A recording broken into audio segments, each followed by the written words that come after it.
असं नागोबा आहे.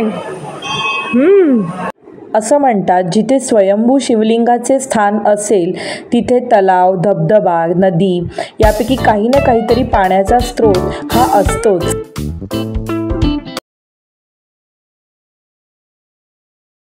नमस्कार मंडळी, सुप्रभात. होम मेकर विदू ब्लॉग या माझ्या चॅनलमध्ये मी विदूला आपले मनपूर्वक स्वागत करते आहे.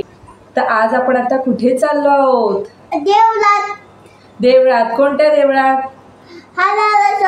देवळात हे की नाही. तर आम्ही चाललो आहोत बदलापूरला, कोंडेश्वर. ह्याच्यामध्ये काय घेतलंय? कॉफी. हा, तर मी कॉफी करून घेतलेली आहे थर्मस मध्ये, है ना. तिकडे छान छान थंड थंड वातावरणात गरम गरम कॉफी प्यायला मजा येईल ना. तर आता सगळं घरातलं आवरलेलं आहे आणि देवपूजा सुद्धा झालेली आहे. तर म्हटलं चला आता पटकन आपण लवकर निघूया, जेणेकरून तिथे ट्रॅफिक होणार नाही. बदलापूरमधील कोंडेश्वर हे एकदम जागृत देवस्थान आहे आणि बरीच लोक तिथे दरवर्षी पावसाळ्यामध्ये जातात, कारण तिथे बरेच धबधबे सुद्धा आहेत. हा, तर व्हिडिओ शेवटपर्यंत पहा. गणपती बाप्पा मोरया. मंगल मूर्ती मोरया. ठाणे जिल्ह्यातील बदलापूरमधील कोंडेश्वर हे ठिकाण अतिशय सुंदर आणि निसर्गरम्य आहे. विशेष करून पावसाळ्यात इथे खूप पर्यटक मोठ्या संख्येने उपस्थित राहतात आणि पावसाळ्यामध्ये इथे मजा जी असते ती काही वेगळीच असते, कारण खूप मोठे मोठे आणि चांगले धबधबे आहेत इथे. पण जेव्हा पाण्याची पातळी खूप जास्त वाढते तेव्हा मात्र हे ठिकाण पर्यटकांसाठी बंद करण्यात येते, कारण जीवितहानी होण्याची इथे दाट शक्यता असते आणि बऱ्याच अशा जीवितहानी इथे झालेल्या आहेत.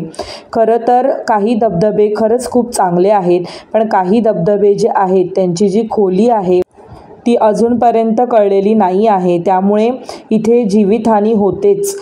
म्हणून जेव्हा खूप जास्त पाऊस पडत असतो, म्हणजे सलग एक 3-4 दिवस वगैरे पाऊस पडत असतो, तेव्हा या ठिकाणी येणे कटाक्षाने टाळावे. इथे भोज धरणसुद्धा आहे. आता पावसाची सुरुवात तर झालेली आहे, पण धरण आणि इथला परिसर अजूनही पूर्ण जलमय झालेला नाही आहे. दरवर्षी नेहमी जावे असे हे सुंदर ठिकाण आहे आणि इथे आम्ही आता पोहोचलो आणि इकडे मी आता पूजेची थाळी घेतली होती आणि पूजेची थाळी घेऊन आम्ही मंदिराच्या प्रवेशद्वाराकडे निघालो. तर बाजूचं वातावरण तुम्ही बघत आहात, अतिशय सुंदर नयनरम्य असं वातावरण आहे आणि अशा ठिकाणी हे स्वयंभू महादेवाचे मंदिर आहे आणि खूपच सुरेख असे मंदिर आहे. आणि इथे बघा बाहेर सगळे धबधब्याकडेच बघत आहे. तर देवळामध्ये शूटिंग करण्यासाठी मी आधीच इथे परवानगी घेतलेली होती. तर देवळाचा गाभारा अतिशय अरुंद आहे, त्यामुळे अगदी ज्यांना व्यवस्थित चालता येत नाही असे वृद्ध आणि वयस्कर लोक असतील तर त्यांनीसुद्धा इथे येणे टाळावे. आणि बघा इथे आता ऋषिकेश जलाभिषेक करतो आहे, त्यानंतर मी सुद्धा जलाभिषेक केला आणि रेवा आणि यांचं दर्शन होऊन ते बाहेर गाभारात बसलेले होते. इथे मी आता बेलपत्र उलटे वाहिलेले होते, त्यामुळे पुन्हा एकदा सुलट केले आणि इथे मनोभावे मी दर्शन घेतले. कैलास राणा, शिवचंद्र मोळी, फणींद्रनाथा, भुकटी झळाळी, कारण्य सिंधू, भवदुःखहारी, तुझे वीण शंभो, मज कोण तारी, पार्वती पतये, हर हर महादेव की जय असे म्हणून सर्वांनी आम्ही इथे मनोभावे दर्शन घेतले महादेवाचे. आणि महादेवाच्या मागेच इथे देवीची मूर्ती आहे, तिचे सुद्धा नमन केले, फुलं अक्षता वाहिल्या आणि इथे उदबत्तीसुद्धा प्रज्वलित केली आणि उदबत्तीसुद्धा वाहिली. आणि डाव्या बाजूला इथे छोटी गणेशाची मूर्ती आहे, तिचे सुद्धा पूजन केले आणि त्यानंतर इथे उदबत्ती अडकावून ठेवली.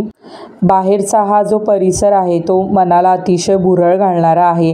हाच तो धबधबा मी म्हणत होते जो प्रमुख आकर्षण आहे इथला. आणि इथे बऱ्याच अशा दुर्घटना होतात, काही लोकांचं अगदी अंगावर भान नसतं, त्यामुळे बऱ्यापैकी अशा ह्या दुर्घटना होतात. इथे आम्ही ह्या परिसराचा जरा एक फेरफटका मारला, त्यानंतर वेळ झाली भुकेची आणि रेवा आणि ऋषीला खाऊ दिला. त्यानंतर इथे आम्ही आमच्यासाठी वडापाव घेतले गरम गरम. इथे चहासुद्धा खूप छान मिळतो, पण मी घरून कॉफी आणलेली होती आणि चहा कसा थोडाच असतो मुलं मस्त कॉफी एन्जॉय करून नंतर इथे पाण्यामध्ये जात होती. तर इथे हा जो परिसर आहे जिथे मी उभी आहे तो पूर्ण पाण्याने खरं तर भरलेला असतो जुलैमध्ये, जेव्हा खूप असा पाऊस येतो तेव्हा. पण आत्ता इथे बाहेर धबधब्याच्या ठिकाणीच जास्त पाणी होते. हा वरूनसुद्धा परिसर ओथंबलेला असतो जेव्हा खूप पाऊस येतो तेव्हा. आणि इथे मग पोलिसांना पहारा द्यावा लागतो.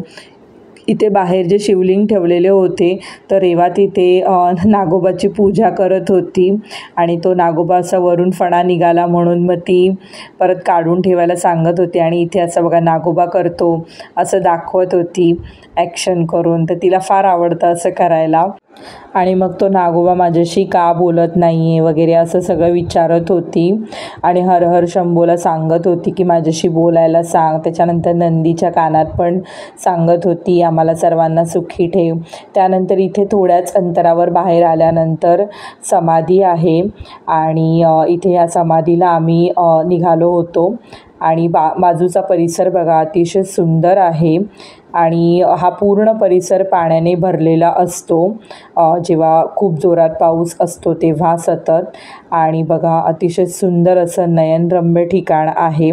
आणि हवा जी होती ती अतिशय थंडगार अशी हवा होती इथे. म्हणजे जरी उन्हाने तापलेलं होतं तरीसुद्धा हवा अतिशय सुंदर येत होती थंडगार. थोडा वेळ मी या पुलावरच थांबलेले होते आणि हवेचा चांगला आस्वाद घेत होते. ऋषिकेश, अहो आणि रेवा तिघंसुद्धा पुढे निघाले समाधीच्या दर्शनासाठी आणि त्यानंतर मी सुद्धा पुढे निघाले. तर रेवाला इथे फार आवडले कारण एकदम मोकळे होते खेळण्यासाठी. आणि या समाधीपाशी जो भगवा झेंडा आहे तो तिला घ्यायचा होता पण मी तिला घेऊ दिला नाही. आणि इथे बाजूला वेगळेच असे लाल रंगाचे झुरळ होते खाली, त्यामुळे तिला म्हटलं की पटकन आपण प्रदक्षिणा घालूया, नमस्कार करूया आणि आपल्याला आता निघायचं आहे घरी जाण्यासाठी. तर आता आम्ही निघालो आहोत घरी जायला, आहे की नाही? मजा आली? हा मम्मी. तर आजचा व्हिडिओ कसा वाटला नक्की कमेंट कर.